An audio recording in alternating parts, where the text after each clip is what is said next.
Rod, I'm just going to show the readers, if they haven't seen it. This is the front page of the Sun today, rather good front page, done up like a kipper with a big sort of fish kipper with listing everything that is contained in Keir Starmer's. The Sun has recovered its knack for brilliant headlines recently. They think it's all over. Yeah, I was going to say that was brilliant, wasn't it? With the absolutely, they brilliant. think it's all over. I was with the editor the night the night before that came out, and she was cock-a-hoop with delight over this headline. It's great to see that sense of fun you get with the Sun back again a bit. I used to work there years ago, and the fun we had was fueled by a kind of anti-establishment fury. Yes. This front page sums it up. And look, so what they've said is done up like a kipper. Starmer agrees to take rules from Brussels, bow down to EU judges, pay billions for the privilege, throw open our borders, let the French plunder our fish for 12 years, and in return he gets 0.3% growth by 2040. Well, they've forgotten the shorter queues at the EU passport controls, so that was a massive concession he managed. He didn't really get anything back at all, did he? And yet he's sold us straight down the river, it seems to me. The only one thing he may have achieved is he's finally stopped the boats, as in British fishing boats. I mean, what is he doing? What's the point of this? I think it's difficult, isn't it? Because hitherto he'd done rather well abroad. You know, he looked quite dexterous and sharp when dealing with Trump and dealing with the Europeans over Ukraine and Putin, and had got quite a lot of kudos for it. But it has to be said, we need a new deal with the EU. We need that. But his powers of negotiation seemingly deserted him. One of the things I was looking forward to, I eat quite a lot of fish, but that's not the point. I'd rather hope that we would be able to have a far more conservationist approach to our fishing industry, because the seas are overfished. This is going to make it 10 times worse. And it's what Macron's wanted for, 8 years. Is to get his hands on our cods.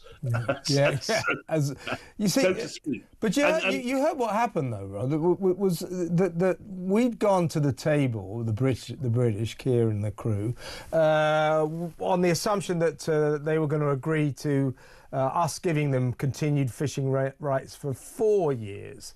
So they sat down, and apparently Ursula von der Leyen and the gang turned around and said, we've had to think about this. We want to make that 12 years. And Keir Starmer just went, yeah, all right.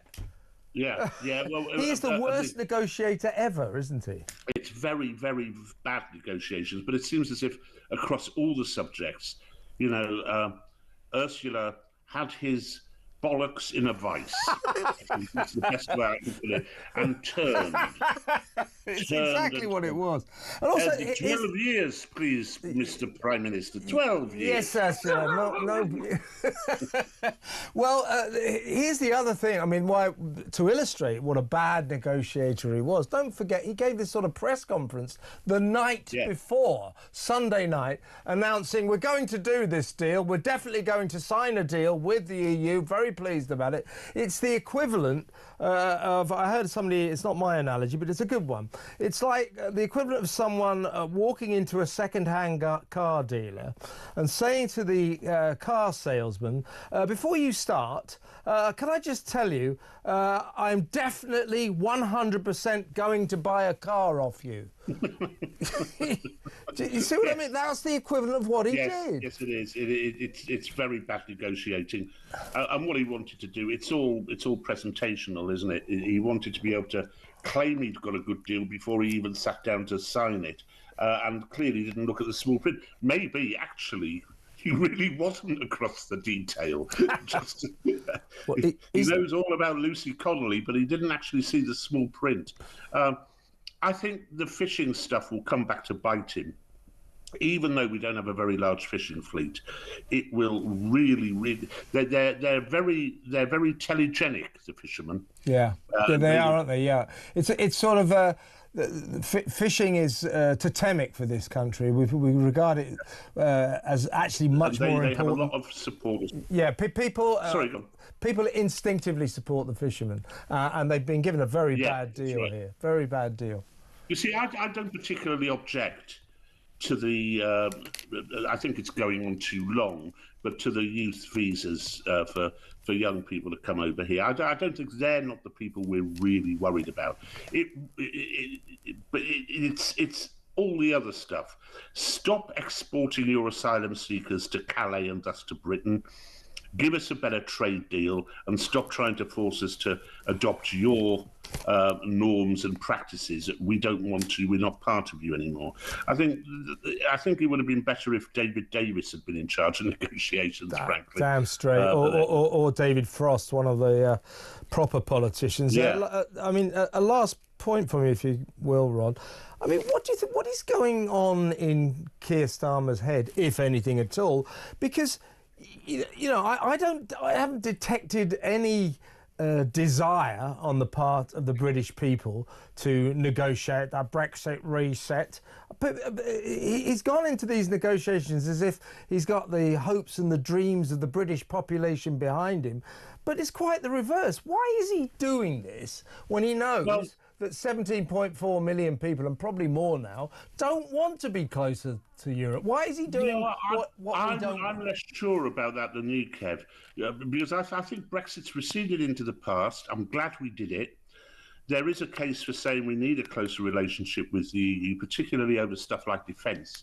And that's come about, you know, over the last 3 or 4 years, and especially since Trump took over. So I think that there was a case for doing something, but not giving away every last bloody flounder and sprat that he could find in Margate to the French. It's ludicrous. But he's in real trouble, Kevin. Yeah. He has got to somehow bring together two blocks of people who believe in diametrically opposed things. That's the voters in the north, the voters in the south. And this was a sop to all those who wanted to remain. And it may have done some good with those voters, but it will have annoyed and enraged many in the north of England. It's enraged a lot. I read your piece about Middlesbrough, very interesting. It's more that people, Brexit is, if you like, faded into the past, but the reasons that people voted Brexit, it wasn't just to leave Europe, it was to tell the political establishment we are sick to death of you pushing us around and doing what we don't want you to do, and we're going to stand up for ourselves. And it is that sentiment that I think continues till today, and that Keir Starmer doesn't, he's tone deaf to it. He doesn't understand it, and I think you're right. I think he's in deep trouble now. Rod, fantastic to talk to you as always. Brilliant.